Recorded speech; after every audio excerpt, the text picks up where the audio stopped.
I'm former FBI Special Agent Mark Ruskin with 20 years experience in undercover operations, AMA. How do you feel about the portrayal of the FBI in pop culture? Also, did you ever flaunt the fact that you were an agent? Not for anything nefarious, just to see how people react. Let's face it, it's a pretty bad job.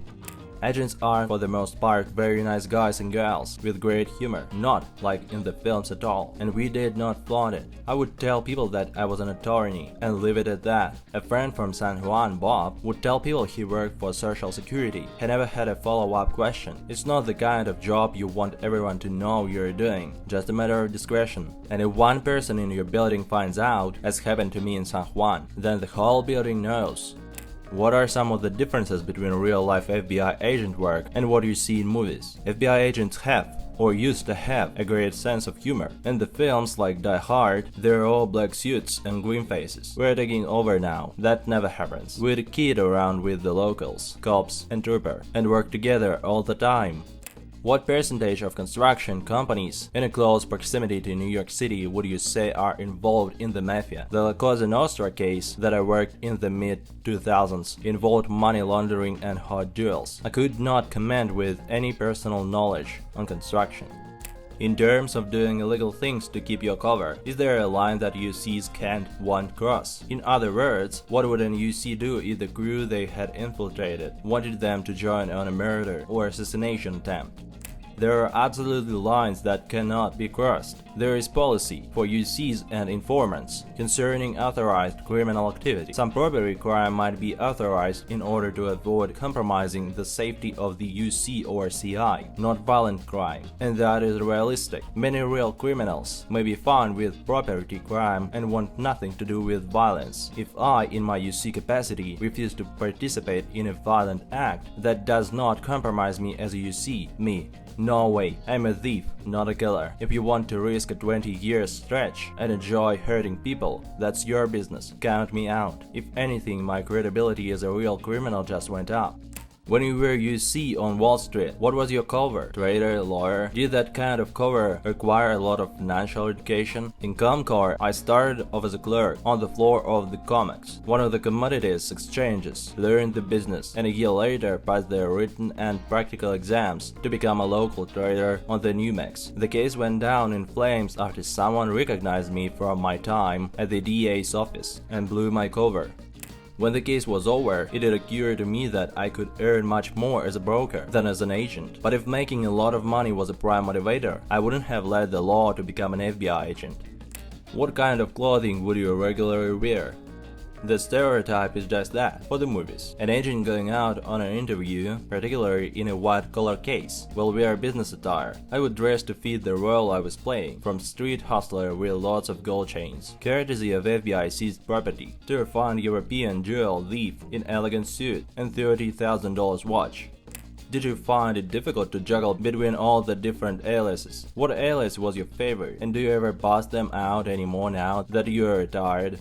There were about a dozen over 2 decades as UC, but never more than 3 at a time. Alex Perez was my favorite, with the ponytail, the bling, on the street day in day out. One tough moment, had won an 800 beeper for both Alex and Selma Rayleigh, budget issues, and got a beep from an unknown number. Me, yo, him, who's this? Me, you beeped me, who you looking for? And so on, until finally him, you Alex, Julio gave me your number, and so it went.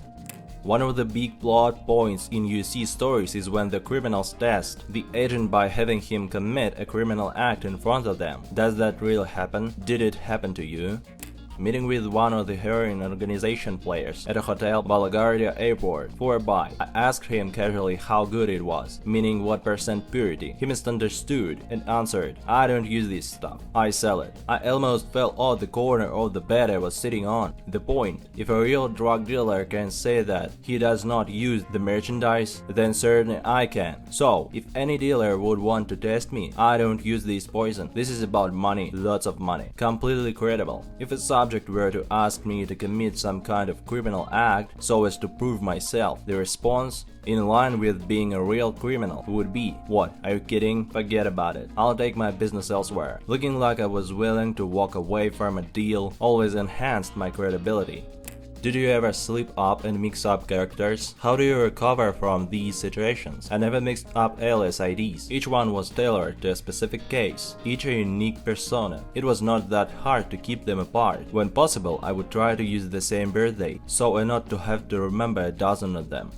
Has there been any occasion where your mission, objective, conflicted with your own personal ethics? Edit. Follow-up question. Given your experiences, how has your perspective of the world changed from when you started to now? Before working as UC, it was black and white. The good guys, us, and the bad guys, them. I came to realize that it's a continuum. Evil on one end, Mother Teresa on the other, and most everyone in the middle. And early on, I did form friendship with subjects. Was invited to an intimate wedding. Had a guy's son scratch my phony initials on his skateboard. Did not make me feel great. What are the requirements for becoming an undercover agent? Were family or relationship allowed? To quote from the surveillance agents in Reservoir Dogs, you have to have rocks in your head to be a UC. Seriously though, you need 5+ years agent time, and if you have a family, they will need to have lots of patience to accommodate an unusual career. Most agents don't do UC work, and of those who do, most don't do it often. There are about 100 full-time UCs in the FBI at any given time, for a country of 300+ million people. I was privileged to be one of them. Have you ever been close to dying?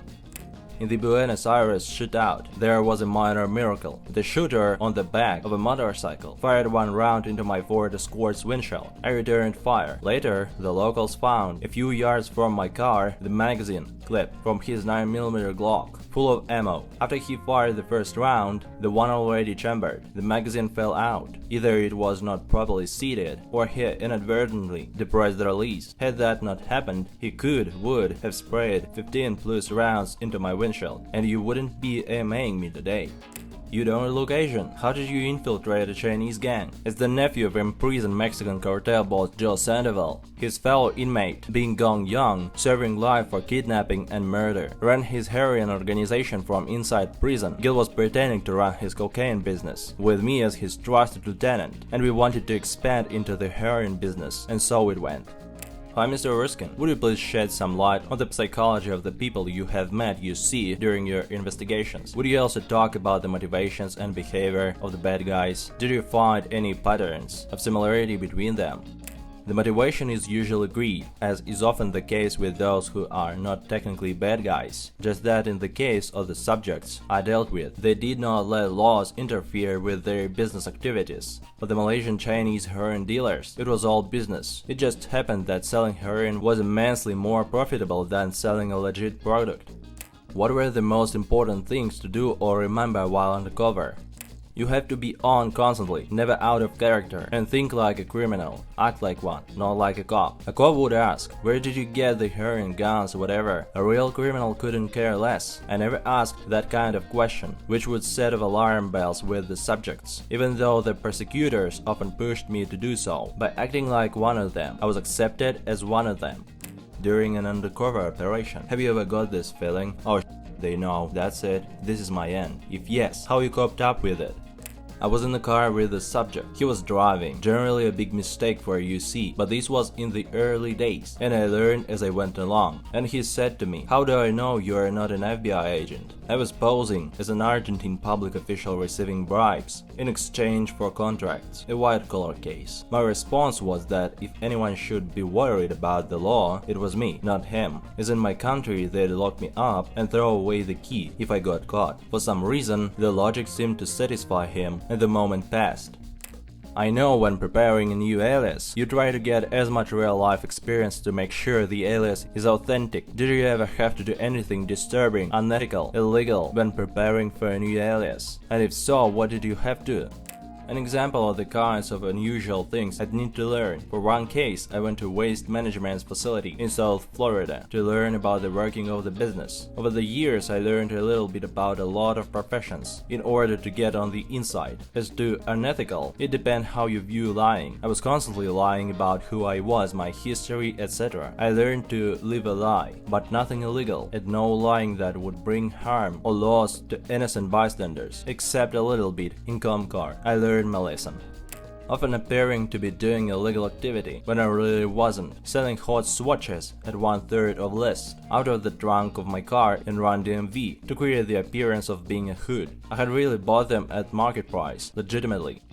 What was the craziest thing you ever saw in your years as a special agent? Working on the dark side, I often was exposed to the people whose greed made them act in ways we would think of as crazy, such as the nuclear engineer who offered to sell me, believing I was a spy for a hostile nation, the blueprints for making a dirty bomb, for use here, and he was American.